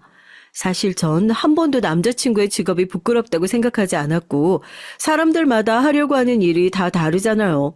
잘 맞는 것도 있고 차이가 있다 보니 이런 사람도 있구나 하고 넘어갔던 부분인데 그게 왜 중요할까 싶었거든요. 돈을 못 버는 것도 아니고 본인 스스로 보람을 느끼고 있다면 전 굳이 반대할 생각이 없었거든요. 그래서 형부가 했던 말들을 이해하지 못했던 것도 있었는데요. 이 부분은 제가 따로 언니에게 연락해서 물어보니까 언니는 이런 말을 하더라고요. 언니, 잘 들어갔어? 근데 오늘 형부 좀 그렇더라. 그래도 첫 만남인데 너무 하는 일로 동진 씨 안 좋게 보는 것 같은데. 아유, 뭘. 그리고 오빠가 한 말이 틀린 말도 아니고. 언니는 너도 결혼해서 편히 살았으면 좋겠는데.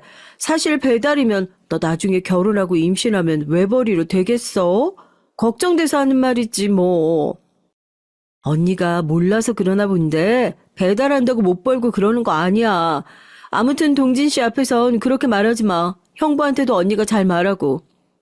지 집에 지 생각해서 얘기하는 줄도 모르고 그렇게 좋냐?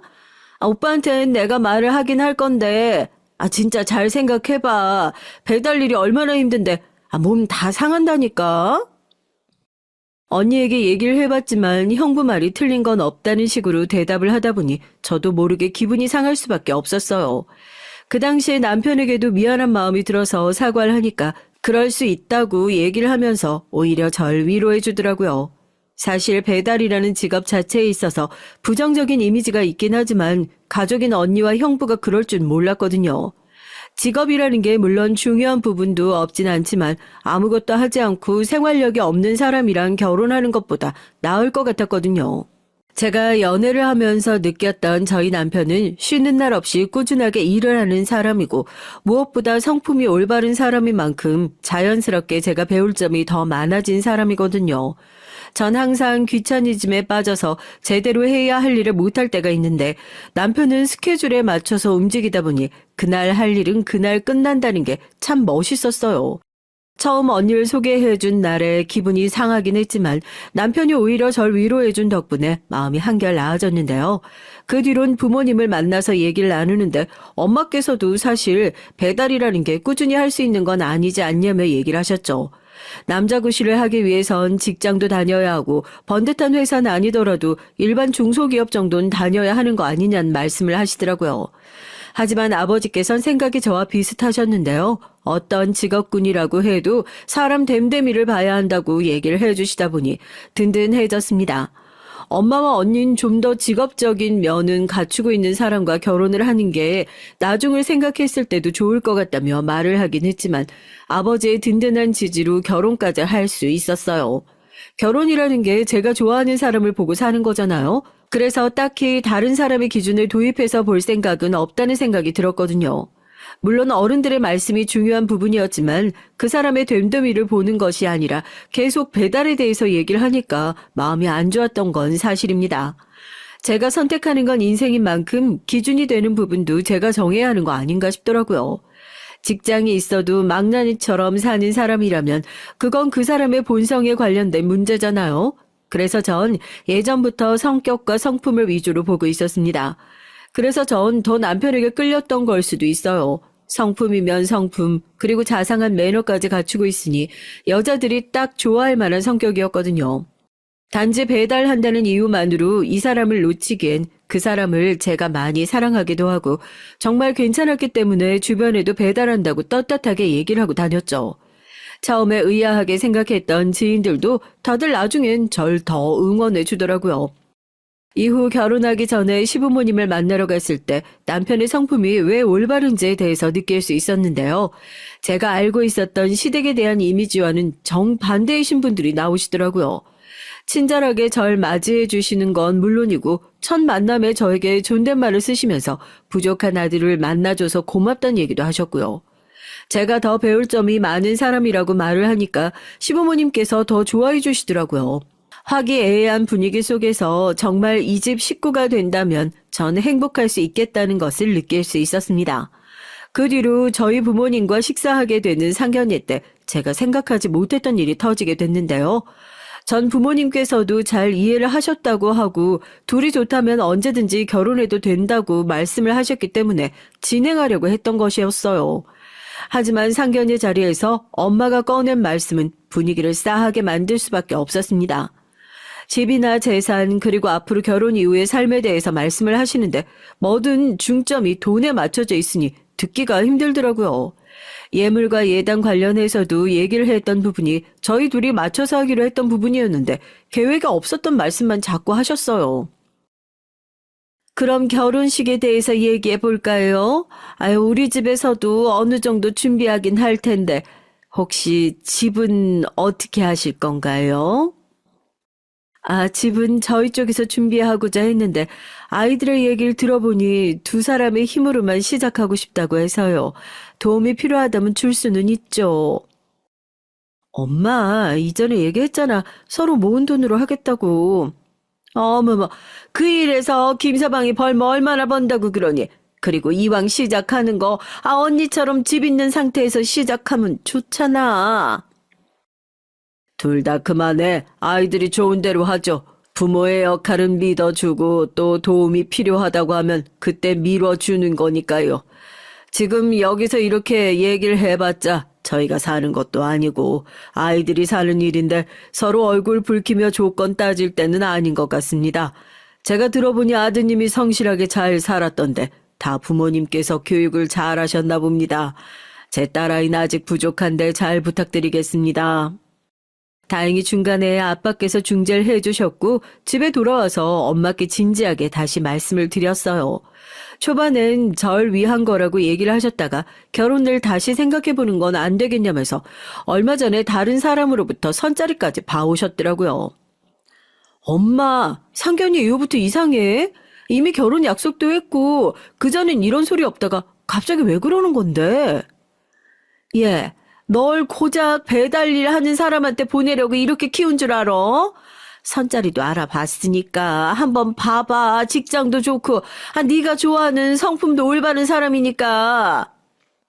내가 사랑하는 사람은 동진 씨야. 계속해서 반대한다고 해도 난 결혼할 거니까 정 싫으면 식장에 오라고 안 할게. 예, 너 말을 어떻게 그렇게 할 수가 있어? 엄마가 네 미래 생각해서 그런 거지. 진짜 나중에 돈 없으면 싸움밖에 안 난다니까. 다들 그만 좀 해. 이게 도대체 무슨 말이냐? 당신 진짜 선자리 알아봤어? 김서방이랑 결혼하겠다는데 당신이 뭔데 말려. 그냥 둘이 잘 살게 내버려둬. 정 싫으면 수연이 말대로 당신은 오지 말든가. 나만 참석할 테니까. 엄마께선 뭐가 그렇게 마음에 안 드시는지 처음에 허락을 해주셨다가 마음을 바꾸신 이유도 이해할 수가 없었어요. 나중엔 언니까지, 그러니까 결혼이 원래 이렇게 어려운 건가 싶기도 하고, 하지만 그럴 때마다 아빠가 중재해 주시다 보니 결혼까지 잘 할 수 있었어요. 결혼한 뒤엔 행복한 신혼생활을 즐기면서 전 평소와 같이 회사에 다니고 남편도 열심히 일하면서 생활했습니다. 제가 시댁에 있을 땐 괜찮았지만 가족 행사가 있을 때마다 저희 집에선 은근히 남편을 무시하는 게 느껴져서 그때부턴 뭔가 이상하다는 생각이 들었어요. 선물을 들고 찾아가면 얼마 되지도 않는 월급으로 어떻게 이런 걸 사오냐고 얘기를 하는 건 물론 특히 형부도 말을 덧붙이면서 비아냥거리는 게 싫었거든요. 언니는 계속 걱정되는 마음에 하는 얘기라고 하지만 사실 받아들이는 처지에서 기분이 나쁠 만한 말이잖아요. 제가 아무리 월급이 괜찮다고 얘기를 해도 언니는 안정적이지 않은 것부터 시작해서 미리 나중을 위해 대비가 필요한데 얼마나 돈을 모을 수 있겠냐는 말만 계속했습니다. 여기서 여러분들이 의심해 볼 수 있는 부분이 제가 금수저 아니냐 생각하실 수도 있는데요. 저희 집안은 굉장히 평범한 편이에요. 언니도 어린이집 교사고 저도 그냥 일반 회사에 다니고 있지만 기존 또래보다 일을 빨리 시작하다 보니 직급이 살짝 높았을 뿐이거든요. 부모님도 평범하신 분들이라서 제가 이런 걸 따질 집안은 아니라서 더 이상했죠. 막말로 일을 안 하는 것도 아니고 종종 나가서 배달일 하는데 그렇다고 또 벌이가 적은 것도 아니라서 괜찮거든요. 그래서 남편에게 대하는 태도가 더 마음에 안 들었던 것 같아요. 저희 둘만 잘 살면 된다고 하긴 하지만 가족 행사를 나 몰라라 할 수는 없고 은근히 남편도 스트레스 받아 하는 게 느껴지더라고요. 그래서 한 번은 남편에게 얘기하면서 불편하면 친정에 가지 않아도 된다고 얘기하니까 오히려 본인이 부족해서 그런 것이라면서 말을 하더라고요. 또 엄마가 이상한 소리 했지. 미안해, 당신이 고생이다. 이럴 바엔 그냥 친정에 안 가는 게 좋겠어. 결혼한 지 얼마나 됐는데 인정도 안 해주시고 난 당신 이런 취급 받는 거 싫어서라도 나 혼자 다니는 게 나을 것 같아. 아니야 여보, 내가 부족한 게 맞지. 친정 부모님 입장에선 배달부 사위가 마음에 안 드실 수도 있잖아. 나한텐 얼마나 잘하고 성실한 남편인데 고작 직업 하나로 평가받는 게 속상해서 그렇지. 괜찮아. 당신도 계속 마음 쓰였었겠구나. 난 진짜 괜찮으니까 마음 풀어. 남편이 너무 그런 소리를 들으니까 스트레스를 받을 것 같아서 걱정됐는데 본인도 어느 정도 알고 있던 부분이기도 하고 친정에선 제가 커버를 잘 쳐주고 있어서 괜찮다고 얘기를 해주더라고요. 남편이랑 이런저런 대화를 나누면서 참 저희 집이 부족하다고 느껴지는 부분이 한둘이 아니었어요. 전 시댁에 가면 항상 사랑받기 때문에 더 남편에게 미안한 마음이 들 수밖에 없더라고요. 사위 사랑은 장모라고 하는데 장모라고 하는 사람이 계속 핍박을 주니까 잘하고 싶은 마음에 챙겨갔던 선물도 무한해지는 게 싫었죠. 그 뒤론 남편이 괜찮다고 해도 가족 행사인 저만 가고 웬만하면 제 가족을 보는 일이 없도록 하는 게 좋을 것 같았습니다. 계속해서 불편한 자리가 이어지면 저라도 싫을 것 같았거든요. 남편이 워낙 착하고 참는 게 좋은 거다라는 성격을 가지고 있어서 그런지 제가 답답하게 더 느껴졌던 부분도 있어서 사전에 차단을 해주기로 하고 한동안은 저만 다녔더니 친정에 가면 왜 김서방을 두고 왔냐는 얘기부터 시작해서 친정에 어떻게 저만 보내냐는 말로 저에게 오히려 더 안 좋게 얘기를 하더라고요. 그때 전 제 남편이 어떻게 해도 트집을 잡을 사람이라는 걸 느꼈습니다. 저희 가족이 이럴 줄 정말 몰랐거든요. 진지하게 저희 가족이 있을 때만 남편 얘기를 꺼내면서 그렇게 무시할 사람이 아니라고 다시 말을 해줬어요. 언니에겐 형부가 이런 얘기 듣는다고 생각하면 어떠냐고 물어봤더니 그럼 직장이라도 제대로 잡고 잘 살았어야 하는 거 아니냐는 말로 받아치더라고요. 그 말을 듣고 나선 평상시에 저희 자매가 사이가 좋은 편이었는데 괜히 이런 일로 서로 앙심만 깊어졌죠. 전 제가 아까운 부분이 하나도 없다고 생각하는데 언니부터 시작해서 형부 그리고 저희 부모님까지 남편을 별로 안 좋게 생각하니까 제가 알던 가족이 맞나 싶을 정도로 속물이라고 느껴지더라고요. 밤낮 없이 일을 한 남편을 보면서 저희 하나 먹여 살리려고 열심히 하는 것도 있지만 저희가 계획했던 만큼 자본금을 모으려고 했던 것도 있고 서로 각자의 자리에서 열심히 하면 될 것 같아서 서로 노력하고 있는데 괜히 저희 집안 때문에 남편이 더 위축되지 않았으면 하는 마음이 있었어요. 남편은 본인의 일을 사랑하고 열심히 하다 보니 딱히 신경 쓸 문제는 아닌 것 같은데 그때 당시는 돈이 문제가 아니라 아무래도 직업에 대한 인식이 안 좋다 보니 그런 부분들이 더 크게 작용한 것 같더라고요. 제가 아는 남편은 못 배우는 사람도 아니고 오히려 대학 졸업도 잘해서 시험이야 언제든지 마음만 먹으면 할 수 있는 상대였거든요. 근데 저도 문득 왜 배달을 고집할까라는 생각이 들어서 한번 물어본 적이 있었어요.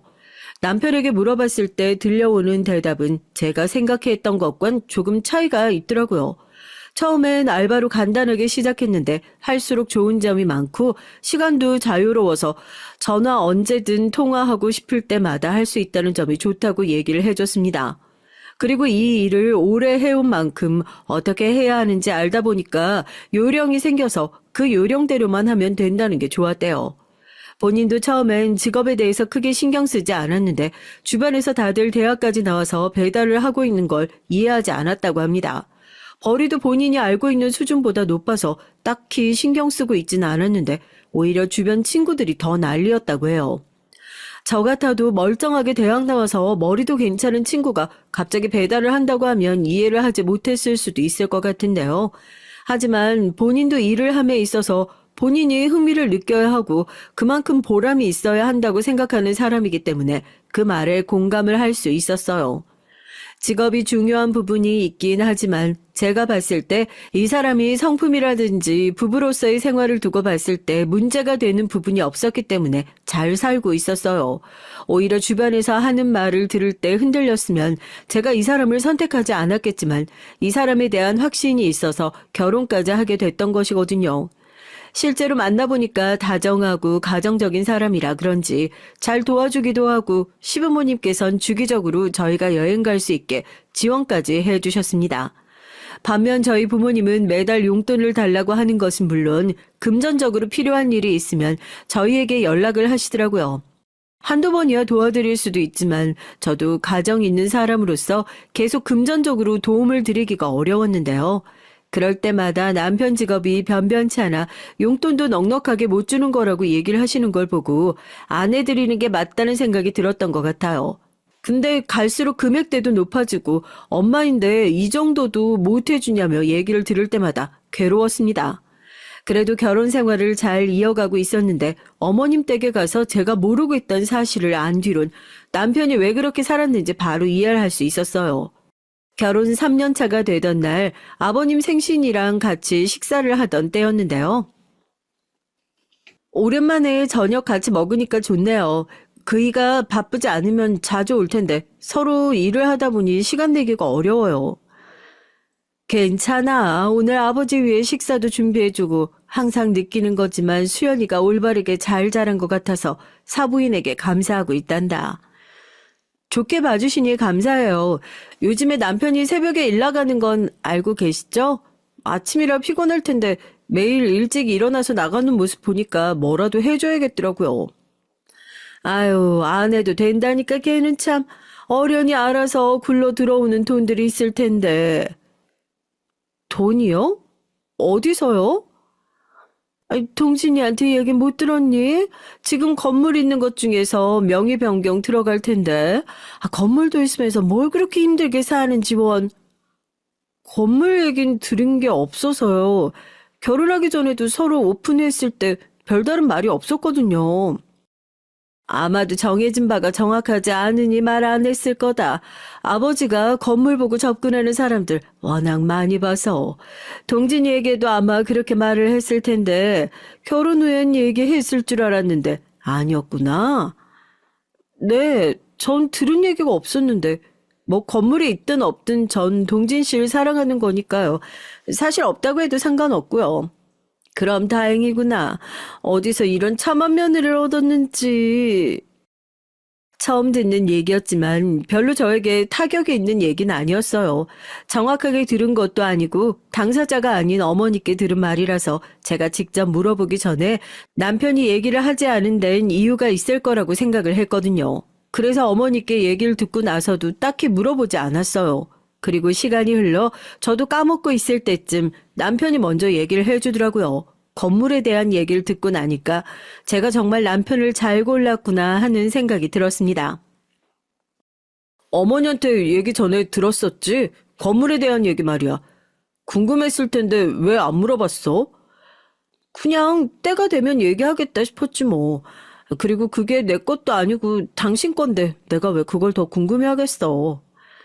건물은 어렸을 때부터 가지고 있던 것이었는데 이번에 가격이 많이 올라서 한 채 정도는 팔아도 될 것 같아서 팔고 난 뒤에 당신 선물도 준비하고 이것저것 해보려고 했거든. 친정 식구들한테도 얘기하고. 뭐? 우리 가족한테? 절대 안 돼. 얘기하지 마. 분명 알자마자 붙어 먹으려고 할 거야. 남편이 건물 가지고 있었던 건 사실이었고 이후 아버님께서 2채 정도 더 양도해 주시기로 했다는 얘기를 들었어요. 그리고 저희 부모님께도 말씀을 드리려고 했다고 하길래 절대 하지 말라고 했고요.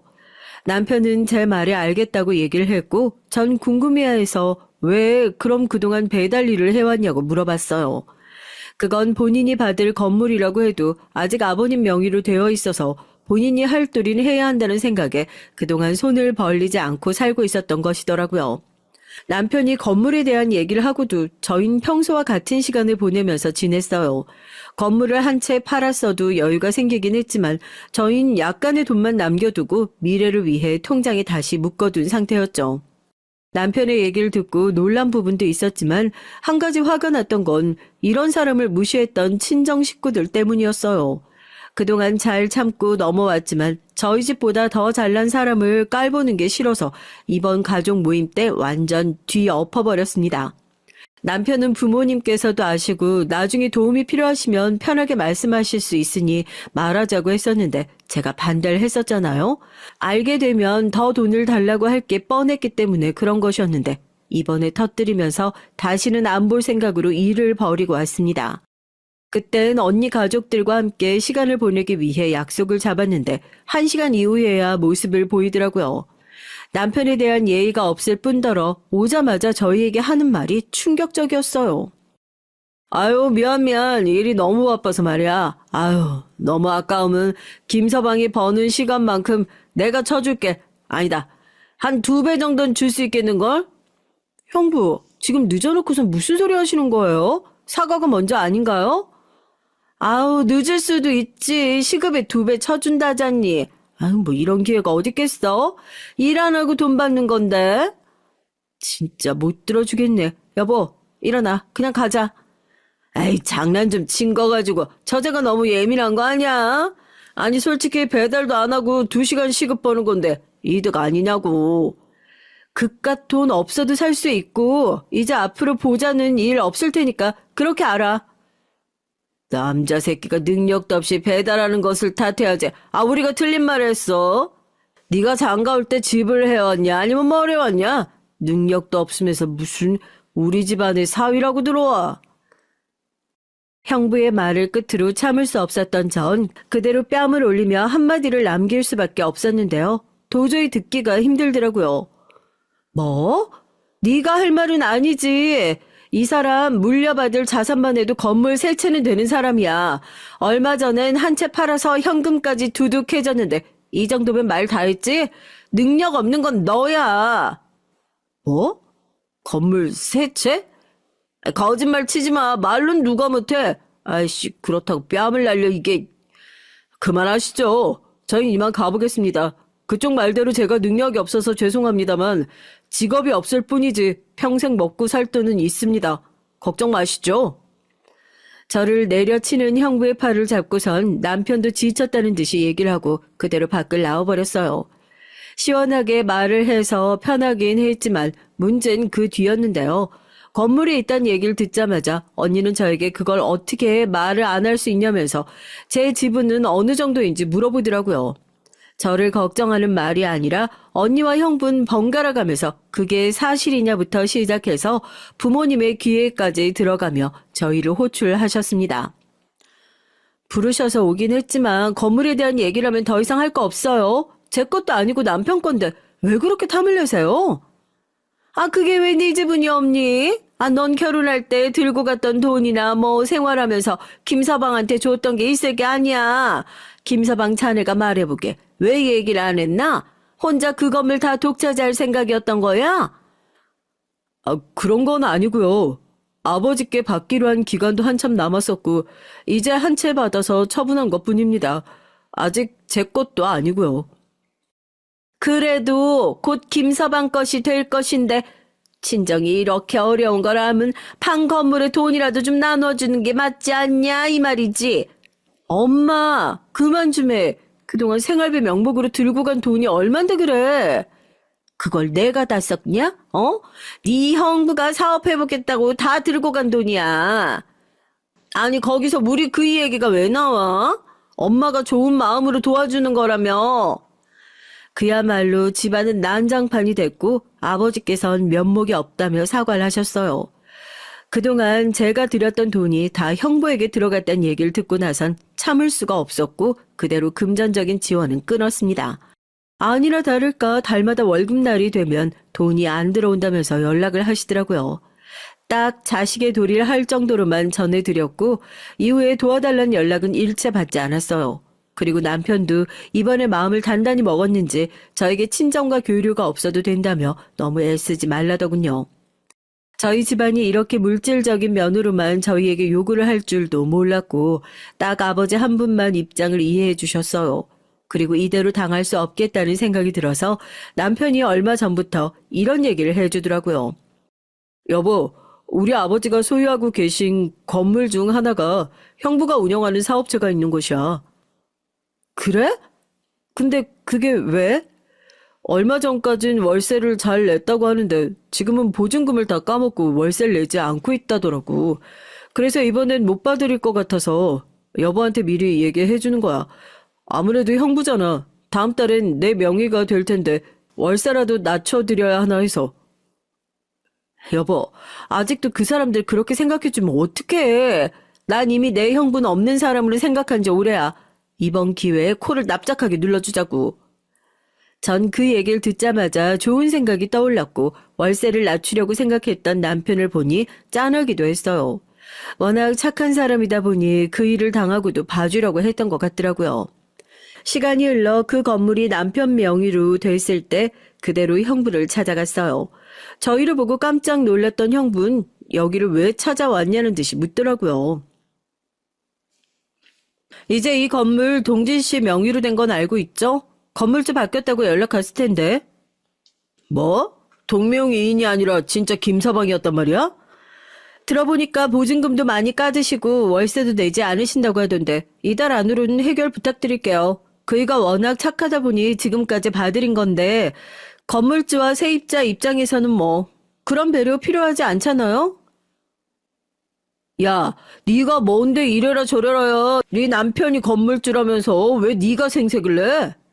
김서방, 내가 다 잘못했네. 그동안 내가 모질게 굴었던 거 다 보답할게. 아 진짜야. 진심으로 사과하네. 사과는 잘 받겠습니다. 그리고 네가 아니라 수연 씨예요. 처제를 그렇게 막대하시면 안 되죠. 미안하네 진짜로. 아 미안해. 내가 사업이 잘 안 되고 여기마저 나가게 되면 정말 땅바닥에 나앉을 수도 있어. 한 번만 봐주게. 기간은 다음 달로 연장해서 드리겠습니다. 이후에 입금 처리가 안 된다면 그대로 정리하실 생각하셔야 돼요. 자네 정말 너무한 거 아닌가? 아 내가 이렇게 부탁을 하는데 적어도 6개월은 줘야지. 아 내가 당장 그 큰 돈을 어디서 구해? 그건 그쪽 사정이고요. 앞으로 세입자와 건물주 그 이상 그 이하의 관계가 아닌 만큼 예의 차리시길 바랍니다. 가볼게요. 남편도 결단 있게 얘기를 하고 나니 형부의 망연자실한 표정이 보였어요. 뒤이어 붙잡고 미안하다고 말을 했지만 저흰 더 이상 들어줄 생각이 없었거든요. 이후에 언니에게 연락이 와서 어떻게 그럴 수 있냐고 말을 하는데 더 들어주기 힘들었습니다. 여러분들이 보시기엔 저희 부부가 잘못한 건가요? 건물을 뺏은 것도 아니고 세입자가 돈을 안 냈는데 그걸 봐주지 않았다며 저희에게 미안하다고 했다가 나중엔 협박까지 하는 모습을 보니까 사람이 돈 앞에서 이렇게 무너지는구나 싶기도 해요. 건물이 있다는 건 좋은 것도 있지만 그만큼 관리할 부분들도 많고 남편이 혼자서 하기엔 어렵다면서 이번 기회에 퇴사를 하고 본인과 같이 건물을 관리하자고 해서 그렇게 하기로 했어요. 기존에 다니고 있던 곳에 대한 아쉬움이 있긴 했지만 남편이 이젠 고생시키고 싶지 않다면서 퇴사를 하는 게 어떠냐고 얘기를 해주더라고요. 덕분에 지금은 편하게 건물 관리를 하면서 전보다 여유롭게 남편과 생활을 즐기고 있습니다. 형부와 언니랑은 더 이상 연락을 안 하고 있고 부모님께도 자식된 도리만 하고 있는 중이에요. 남편은 그동안 지지해주신 아버지께 크게 용돈을 드렸는데 아직 어머니는 모르시는 것 같더라고요. 그래서 오로지 아버지만을 위해서 사용하시라고 당부를 드리고 꼭 형부와 언니가 찾아와도 절대 주면 안 된다고 당부를 드리고 왔습니다. 결혼을 하면서 중요한 부분들은 정말 많죠. 하지만 그 중에서도 잘 봐야 하는 게 사람의 성품이고 또 그 집안을 잘 봐야 하는 부분이잖아요. 전 이번 기회에 돈의 힘을 알게 됐고 무엇보다 저희 가족들이 그렇게 직업을 따지고 안정적으로 살아가기 위해선 사람이 성품보다 돈벌이가 중요하다고 얘기를 하는 것을 보니 있던 정도 뚝 떨어졌어요. 아버지께 들어보니 형부는 결국 월세를 내지 못했고 건물에서 나온 이후에 집을 팔아서 여기저기 전전긍긍하고 있다고 합니다. 혹시라도 저희를 찾아오지 않을까 싶었는데 저희 집으로 얼마 전 언니와 과일 바구니를 들고 찾아와서 빌더라고요. 제발 한 번만 봐달라며 아이도 있는데 이렇게 살 수는 없다면서 말이죠. 남편은 그대로 남자 구실도 못하면서 왜 여기까지 찾아와서 이러고 있냐고 받아쳤죠. 그 말에 열받은 형부가 남편에게 달려들어서 경찰까지 부르게 됐어요. 결국 합의를 하지 않으면 형부가 감옥에 갈 상황까지 생기면서 언니가 저희 집으로 찾아와서 앞으로 눈앞에 보이는 일 없게 할 테니까 감옥까지는 제발 보내지 말아달라며 있는 돈을 가지고 와서 합의를 요청했죠. 여기까지 웬일이야? 얼굴 보면서 얘기하고 싶지 않은데? 수연아, 제발 부탁이야. 우리가 다 잘못했어. 감옥까진 제발 좀 참아줘. 우리 아이도 있는데 범죄자 아빠 만들 수 없잖아. 아니, 그런 것까지 우리가 왜 봐줘야 돼? 폭력을 쓴 건 그쪽인데 그동안 우리에게 했던 건 생각도 안 하나 봐? 그건 저번에 사과했잖아. 정말 미안해, 응? 이렇게 내가 빌게, 부탁할게. 아니, 남자 구실도 못하는 건 그쪽 남편인데 왜 여기까지 와서 난리세요? 돈도 못 벌고 폭력에. 그런 사람이랑 결혼하니까 그렇게 되는 거죠. 애초에 성격 자체가 그런 사람인데 모르고 사셨어요? 짠하기도 했지만 그동안 제 남편에게 준 상처에 비하면 아무것도 아니었어요. 그래도 사람을 감옥까지 보내는 건 아닌 것 같아서 합의금을 받고 합의를 해줬습니다. 조금 덜 시원한 사이다라고 생각하실 수 있지만 저희 나름대로 제대로 꼬리를 밟은 것과 다름이 없었거든요. 그동안 저희는 아무리 직업에 대해서 무시를 하고 낮게 봐도 가족이니까 걱정을 해주는 것이라고 생각만 했는데 호구처럼 듣고만 있었던 것 같아서 이번엔 더 이상 봐주지 않았던 건데요. 마음이 편하진 않았지만 이건 저희의 심성이라 어떻게 할 수 있는 부분이 아니더라고요. 지금은 들어보니까 형부도 계속 힘들어하고 있는 것 같고 언니는 슬슬 저희에게 도와달라는 듯이 연락을 해오긴 하는데 절대 도와줄 생각이 없어서 철저하게 무시하고 있는 중이에요. 그렇게 잘 산다면서 저한테 왜 배달원을 만나냐고 말할 땐 언제고 이제 와서 제 남편에게도 깍듯하게 하는 게 마음에 들지 않아요. 남편도 지금은 종종 새벽에 배달을 하면서 지내고 있는데요. 본인은 그게 더 편하다고 하니까 두고 있고 시아버진 그때 약속하신 대로 저희에게 건물 2채를 더 양도해 주셨어요. 위치도 좋고 시세도 괜찮은 편이라서 앞으로 노후가 든든해질 것 같다는 생각이 들더라고요. 그리고 저희 집에 있었던 얘기도 시부모님이 알고 계셨는데 사실 크게 신경을 안 쓰시는 것 같았거든요. 하지만 누가 아들이 그런 취급 당하는데 마음이 좋겠어요? 제가 대신 사과를 드렸고 다행히 너그럽게 용서를 해주셨습니다. 예전부터 말씀하셨지만 저희만 잘 살면 된다고 해주시는 분들이라서 그런지 앞으로는 그런 트러블 없이 잘 살라고 얘기를 해주시더라고요. 덕분에 저희도 지금까지 큰 다툼 없이 결혼 생활을 잘 이어오고 있는데요. 얼마 전 언니에게 들어보니까 결국엔 형부랑 이혼을 한 것 같더라고요. 아이가 있다면서 가정을 지키겠다고 했던 형부는 결국 또 한 번의 폭력 사건으로 인해 징역에 가게 됐고 언니도 결혼 생활을 정리했다고 해요. 또 폭력을 저질렀다고 하니 혹시라도 언니가 맞은 건 아닌가 걱정이 됐는데 다행히 그건 아니었대요. 술을 먹고 본인을 무시한다고 느끼고 때렸다더라고요. 합의금조차 준비를 하지 못해서 결국엔 징역살이를 한다네요. 단 1년 만에 전세가 제대로 역전됐고 그렇게 남자 능력과 직업만을 밝히던 언니와 형부는 제대로 나락을 가게 된 것이죠. 처음엔 아무래도 친언니니까 안쓰럽다고 생각이 들긴 했는데 자업자득이라고 생각하고요. 따로 도움을 줄 필요는 없을 것 같아서 연락을 하진 않고 있어요. 언니도 생각이 있는지 저희가 연락을 해오진 않았고 엄마께서도 요즘엔 돈 얘기를 하시지 않으니까 잘 정리가 됐네요. 그 일 이후로는 저희 부부에게도 아이가 생겨서 한 부모로서 최선을 다하고 있는데 아이에게 중요한 얘기를 하는 것 중 하나가 바로 예의 차리기예요. 요즘엔 밖에만 나가면 어린아이들이 어른 공경하지 않는 경우도 많잖아요. 전 기본적으로 본인이 해야 할 것, 그리고 나이가 높은 사람들에겐 꼭 예의를 지킬 것, 이건 꼭 지켜주고 있어요. 그동안 남편의 성품 하나만 보고 잘 살았는데 의도치 않게 건물까지 얻게 되면서 역시 성실하게 살면 복이 따라오는 것 같다는 생각이 들어요. 요즘엔 너무 물질적인 부분들이 크게 차지하다 보니까 결혼이 어렵다고 하시는 분들도 많으실 텐데요.